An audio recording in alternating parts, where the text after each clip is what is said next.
अस्सलाम वालेकुम नाजरीन, आप देख रहे हैं सूबाई रंग न्यूज़ और इंटरटेनमेंट चैनल और मैं हूं मोमना शहबाज।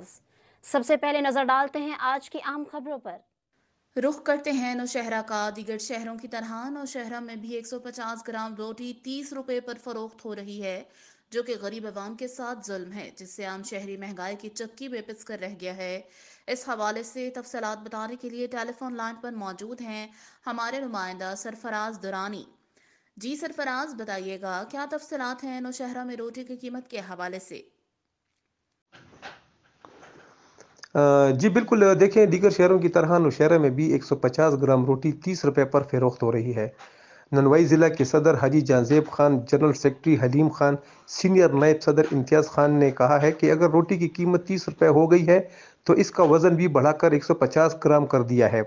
सदर हाजी जानजेब का कहना है कि आटे की कीमतों में दिन पर दिन इजाफा हो रहा है। जब आटा महंगा मिलेगा तो लाजमी बात है हम रोटी की कीमत भी बढ़ाएंगे। इंतज़ामिया और फूड वाले हमारे पास तो आते हैं। क्या इंतज़ामिया और फूड वाले कभी भी उन्होंने मिल कर चक्कर लगाया है? जितना गुजारा हमने अवाम के साथ किया है यही हमारे बस में था। चूंकि अब गुजारा नहीं हो रहा इसलिए रोटी की कीमत में इजाफा किया गया है। जी बहुत शुक्रिया सरफराज, तफसीलात से आगाह कर रहे थे हमें सरफराज दुरानी।